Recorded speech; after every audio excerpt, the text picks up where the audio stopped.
Tonight, ceasefire negotiations over the war in Gaza as fears of a ground offensive in Rafah grow.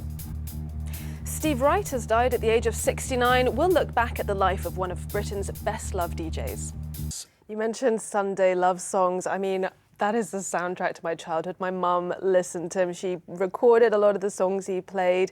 So many people are so familiar with that show. But he was also doing Top of the Pops and other programmes as well that are so...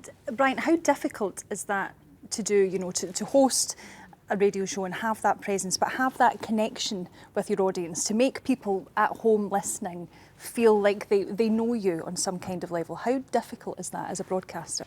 And he was recognised just a few months ago in the New Year's honours list out in December, and he said that he wanted to dedicate that to the broadcasters who had provided comfort during the pandemic. I mean, radio is obviously... For Steve Wright was making people's days and entertaining them in their own homes. And just lastly, Brian, this is obviously terribly sad news for a lot of people, but how do you think that Steve Wright will be remembered, not only for his love of love songs? Such a long and accomplished career, isn't it, Julia? Yeah, he will be missed. He will be missed. Terribly sad news.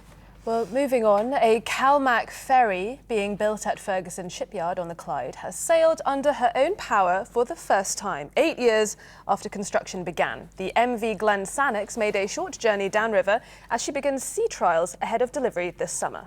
The ship and its sister vessel, Glen Rosa, were due to be finished in 2018, but the project has been plagued by design and construction issues. Jamie McIver has this report. Well, Sally Campbell is a former member of the Arran Ferry Action Group, which disbanded recently due to frustration given the delays. I asked her how she felt now that the Glen Sannox has begun sea trials. You know, the Swiftie effect. The Swiftie effect. How many people were watching to see Taylor Swift's boyfriend? It was very good. OK, Amy, thank you very much for bringing us up to date on everything tonight. Now, Scotland's seabirds are under threat from bird flu. That's the warning tonight from the organisation responsible for protecting them. The RSPB say that the outbreak of the disease, which has led to the number of great skuas dropping by more than 75%, should act as a wake-up call. Indeed, I spoke to Jean Duggan, a policy assistant for avian influenza at the RSPB earlier today, and I asked her about what their latest report on the situation had found. Now, David Hayman is one of Scotland's most recognisable actors. His career began at the Citizens Theatre in Glasgow, and in the decade since, he's appeared in everything from Rob Roy and The Boy in the Striped Pyjamas to Trial and Retribution and Andor. And despite being very busy in Hollywood, he says the stage is where he feels most at home.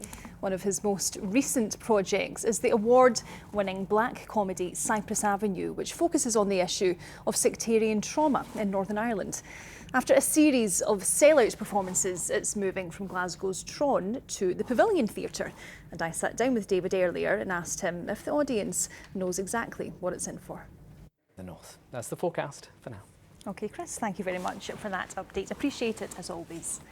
And that is all from us here this evening, isn't it, Julia? But you're back tomorrow. I'm back tomorrow, Valentine's Day, with Graham. Poor Graham, he doesn't know what awaits him. Thanks for being with us.